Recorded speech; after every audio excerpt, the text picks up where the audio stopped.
ఇంకా ఎన్నికలకు కేవలం 2 నెలలు మాత్రమే టైం ఉంది. ఇంకా ఆట మొదలు పెట్టాల్సిన దానికి టైం దగ్గరకైంది కాబట్టి ఈ రోజు నుంచి ఖచ్చితంగా గడప గడప తిరుగుతా, ఊరు తిరుగుతా, మండలం తిరుగుతా, నియోజకవర్గం తిరుగుతా, రాష్ట్రం మొత్తం తిరుగుతా, జెండా కట్టి జనంలోకి పోతా. ఎందుకు ఈ మాట చెప్తున్నానంటే ఈ రోజు జగన్మోహన్ రెడ్డి ఒక్కడు ఒకవైపు, రాష్ట్రంలో ఉండే అన్ని పార్టీలు ఒకవైపు. జగన్మోహన్ రెడ్డి గారికి మద్దతు కూడగట్టడానికి రాష్ట్రంలో ఉండే యువకులను అందరినీ కూడా కలుస్తా. ఈ రోజు నుంచి జగన్మోహన్ రెడ్డి గారు చేసిన మంచి గురించి చెప్తా, చంద్రబాబు నాయుడు చేసిన మోసాల గురించి ప్రజలకు వివరిస్తా, రాష్ట్రంలో పెట్టుకుంటున్న అనైతిక పొత్తుల గురించి కూడా అందరికీ చెప్పుకుంటా తిరుగుతా నేను. ఎందుకంటే ఈ రాష్ట్రంలో తెలుగుదేశం పార్టీకి జగన్మోహన్ రెడ్డి అంటే పడదు, జనసేన వాళ్లకు జగన్మోహన్ రెడ్డి అంటే పడదు, బీజేపీ వాళ్లకు జగన్మోహన్ రెడ్డి అంటే పడదు, కాంగ్రెస్ వాళ్లకు జగన్మోహన్ రెడ్డి అంటే పడదు. ఎందుకు పడదు? చంద్రబాబు నాయుడుకు జగన్మోహన్ రెడ్డి గారు అంటే ఎందుకు పడదు? గత 40 సంవత్సరాలుగా చంద్రబాబు నాయుడు గారు అధికారంలో ఉన్నా లేకపోయినా ఆయన ఆస్తులను, ఆయన అక్రమ సంపాదనను, ఆయన రాజకీయాన్ని ఏదో ఒక రకంగా అధికారంలో ఎవరుంటే వాళ్ళను మేనేజ్ చేసుకుంటా అన్నిటినీ కాపాడుకుంటూ వచ్చినాడు ఇన్ని రోజులు. కానీ జగన్మోహన్ రెడ్డి గారు ముఖ్యమంత్రి అయిన తర్వాత ఆయన చేసిన స్కాములు బయటపడ్డాయి, ఆయన చేసిన అక్రమాలు బయటపడ్డాయి. చివరికి ఈ రోజు కుప్పంలోనే ఆయన ఓడిపోయే పరిస్థితి వచ్చింది. కాబట్టి చంద్రబాబు నాయుడు జగన్మోహన్ రెడ్డి గారిని విమర్శిస్తాడు. సరేలే, పవన్ కళ్యాణ్ ఎందుకు విమర్శిస్తాడు జగన్మోహన్ రెడ్డి గారిని? జగన్మోహన్ రెడ్డి గారు పవన్ కళ్యాణ్ కన్నా వయసులో 3 ఏళ్ళో 4 ఏళ్ళో చిన్నోడు. అరే, నాకన్నా చిన్నోడు ఈ రోజు రాష్ట్రంలో, దేశంలో ఇంత పెద్ద ఎత్తుకు ఎదిగిపోయినాడే, నేనేమో కనీసం ఎమ్మెల్యేగా కూడా గెలిచలేకపోతానని, ఎవరితోనో ఒకరితో పొత్తు పెట్టుకోకుంటే కనీసం పార్టీని కూడా నడపలేకుండానే అని చెప్పి బాధతో, కడుపు మంటతో, అసూయతో ఈ పవన్ కళ్యాణ్ అనేవాడు జగన్మోహన్ రెడ్డిని విమర్శిస్తాడు. అంతేకాకుండా 3వ పార్టీ ఏంది? కాంగ్రెస్ పార్టీ. ఈ రోజు కాంగ్రెస్ పార్టీ వాళ్ళు జగన్మోహన్ రెడ్డి గారిని ఎందుకు విమర్శిస్తారు? ఈ రాష్ట్రంలో కాంగ్రెస్ పార్టీని నామరూపాలు లేకుండా చేసింది ఎవరు? అటువంటి జగన్మోహన్ రెడ్డి గారి పైన ప్రతీకారం తీర్చుకోవడానికి గుంటనక్కల్లాగా కాపలా కాస్తుంది ఈ కాంగ్రెస్ పార్టీ. ఇంకొక పార్టీ బీజేపీ పార్టీ. ఆ పార్టీలో ఉన్న పురంధేశ్వరి గారు నారా లోకేష్ కి ఏ రకంగా బంధువు అవుతుంది, బాలకృష్ణకు ఏ రకంగా బంధువు అవుతుందో మనం ప్రత్యేకంగా చెప్పాల్సిన అవసరం లే. ఆ బీజేపీ వాళ్ళకు ఉండే బాధ ఏమరా అంటే 151 మంది ఎమ్మెల్యేలు, 22 మంది ఎంపీలు, రాజ్యసభ సభ్యులు, దేశంలోనే ఒక బలమైన నాయకుడైనాడు జగన్మోహన్ రెడ్డి. రేపుగాన జగన్మోహన్ రెడ్డి ఇట్లే ఎదిగితే ఏదో ఒక రోజు దేశ రాజకీయాల్లో కూడా చక్రం తిప్పుతాడనే భయంతో బీజేపీ వాళ్ళు కూడా జగన్మోహన్ రెడ్డిని విమర్శిస్తారు కదా. ఇన్ని పార్టీలు మాకు వ్యతిరేకంగా ఉన్నాయి, ఇన్ని మీడియా సంస్థలు మాకు వ్యతిరేకంగా ఉన్నాయి, అయినా కూడా మీకున్నే ధైర్యం ఏమరా అంటే ఈ రాష్ట్ర ప్రజలు మాత్రమే మా ధైర్యం, ఈ రాష్ట్రంలో ఉండే పేదవాళ్ళు మాత్రమే మాకు ధైర్యం, మేము చేసిన సంక్షేమ పథకాలు మాత్రమే మాకు ధైర్యం అని చెప్పి ఈ సందర్భంగా నేను చెప్తానా. ఏమన్నా మాట్లాడితే తెలుగుదేశం వాళ్ళు ఏం మాట్లాడతారు? మా నాయకుడికి 40 ఏళ్ల అనుభవం ఉంది అంటారు.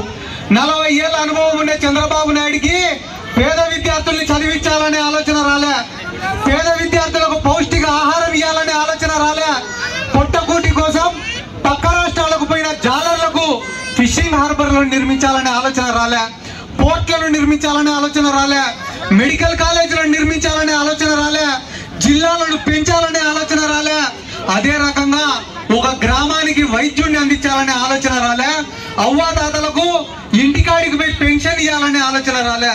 చంద్రబాబు నాయుడుకి వచ్చిన ఆలోచన ఏమరా అంటే హైటెక్ సిటీ కట్టాలా, దాని చుట్టుపక్కల రియల్ ఎస్టేట్ చేయాలనే ఆలోచన వచ్చింది. అమరావతి కట్టాలా, అమరావతి చుట్టుపక్కల రియల్ ఎస్టేట్ చేయాలనే ఆలోచన మాత్రమే ఈ చంద్రబాబు నాయుడుకి వచ్చింది. వచ్చింది ఇన్ని రకాలుగా రాష్ట్ర ప్రజల్ని మోసం చేసి మళ్ళా ఈరోజు ఏమంటాడు తెలుసా చంద్రబాబు నాయుడు? బాబు షూరిటీ భవిష్యత్తుకు గ్యారంటీ అంట. మళ్ళా చెప్పు బాబు షూరిటీ భవిష్యత్తుకు గ్యారంటీ అంట. 4 షూరిటీలు పెట్టే కానీ రాజమండ్రి జైలు నుంచి బయటికి రాలే.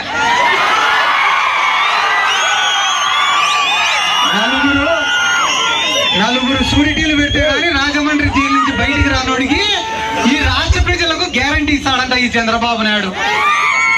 ఒక కుటుంబానికి ఆపద వస్తేనో, ఇంట్లో తండ్రికి ఆపద వస్తేనో, తల్లికి ఆపద వస్తేనో, చెల్లికి ఆపద వస్తేనో మనం ఏం చేస్తాం?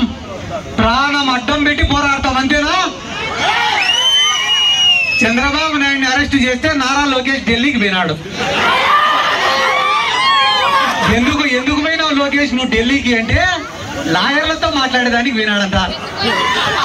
ఒకరోజు చంద్రబాబు నాయుడు కాడికి పోయి అడిగినాడట నా లోకేష్, డాడీ వీళ్ళు ఎవరు నీకు బెయిల్ తేలేకుండారు కానీ నీ తరఫున నేనే వాదిస్తా డాడీ అన్నాడంట.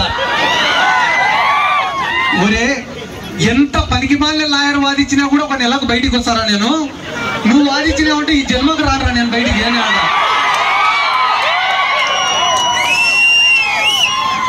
అంటే ఎందుకు నేను చెప్తానా అంటే వాళ్ళకు కూడా ఒక ప్రోటోకాల్ సమస్య పడింది ఇప్పుడు.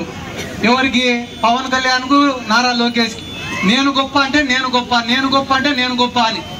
మనం ఎవరినైనా తిట్టినామనుకో, నువ్వు లోకేష్ ఎట తిడతావు, నన్నుగా తిట్టాల్సిందని పవన్ కళ్యాణ్ తిట్టినామనుకో, వాడిని ఎట తిడతావు, నన్ను తిట్టాలని నారా లోకేష్. ఇట ప్రోటోకాల్ కోసమే మా ఊర్లో కూడా 2 కొట్టాడుకుంటూ అయినారు.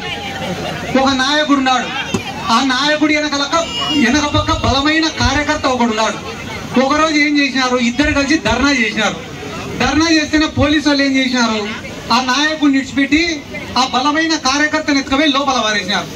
లోపల వారేస్తేనే ఈ నాయకుడు ఏం చేసినాడు? వెంటనే స్టేషన్ బయటికి పోయి ధర్నా కూర్చున్నాడు. ధర్నా కూర్చుంటేనే విలేకరులు అందరూ నాకు మైక్ పెట్టినారు కదా, అట్టనే మైక్ పెట్టినారు నాయకుడి కాడికి పోయి, సార్ ఎందుకు చేస్తున్నావు సార్ ధర్నా? మీ కార్యకర్తను అరెస్ట్ చేసినారా అని అంటే, లేదు ప్రోటోకాల్ ప్రకారం నన్ను కదా అరెస్ట్ చేయాల్సింది, వాడిని అరెస్ట్ చేసినారు అని అడిగితే దానికి పోలీసు వాళ్ళు ఏమన్నారంట? సార్ అరెస్ట్ చేసినాం కాబట్టి ప్రోటోకాల్ అని అడిగినావు, అదే పొరపాటున లాఠీ చార్జ్ జరిగింటేట సార్, అప్పుడు కూడా ఫస్ట్ నన్ను కొట్టినాకనే వాడిని కొట్టాలి కదా అని అడుగుతావు కదా. అట్లా వీళ్ళకు కూడా పోటీ వచ్చింది ఇప్పుడు. ఎవరికి? పవన్ కళ్యాణ్ కు, లోకేష్ కు. ఎవడెక్కువ తిట్లు తినాలా, ఎవడెక్కువ తన్నులు తినాలా అని. పవన్ కళ్యాణ్ కూడా ఏడబట్టి ఆడ మాట్లాడుతుంటాడు ఏమని? తాట తీస్తా, తోలు ఒలుస్తా, మోకాళ్ళ పైన కూర్చోబెడతా అని. వీళ్ళ పరిస్థితి ఎట్టుంటదిరా అంటే, మనం ఇంట్లో ఒక పెద్ద లాబ్రడార్ కుక్కనో లేకుంటే గ్రేట్ డెన్నో పెంచుకుంటాం. అది చూసేది దానికి ఇంత పెద్దగా ఉంటుంది కుక్క. కానీ దాన్ని కానీ బయటికి వదిలినామనుకో, రోడ్డు కుక్క కలిసి చంపేస్తుంది దాన్ని.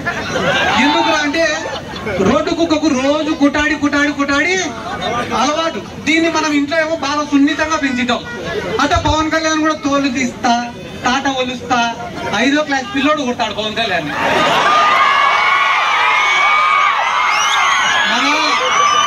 మన గవర్నమెంట్ స్కూళ్ళల్లో చదువుకుని 5వ క్లాస్ పిల్లోడు కొట్టాడు. ఎందుకంటే ఈ పిల్లల్లో కష్టాలు తెలుసు, నష్టాలు తెలుసు, అవమానాలు తెలుసు, బాధలు తెలుసు, ఇబ్బందులు తెలుసు. కాబట్టి వీళ్ళకేం తెలుసు? ఏసీ కార్లలో కూర్చునేది, బయటికి వచ్చేది, ఊగిపోయేటట్టు బయట మాట్లాడేది, మళ్ళా ఇంటికి పోయి మరసంగా అన్ని మర్చిపోయి పడుకునేది. వాస్తవమే కదా. జగన్మోహన్ రెడ్డి గారు ఏ రోజన్నా కూడా పవన్ కళ్యాణ్ కానీ ఇంకొకరిని కానీ తప్పుగా మాట్లాడినాడా, దూషించినాడా? ఇదే పవన్ కళ్యాణ్ మైకు పట్టుకొని వీధి తిరిగి చెప్పినాడు ఏమని? చంద్రబాబు నాయుడు, నారా లోకేష్ నా తల్లిని దూషించినారు, నా తల్లి గురించి తప్పుడు ప్రచారాలు చేసినారని చెప్పి రాష్ట్రం అంతా తిరిగి చెప్పినాడు.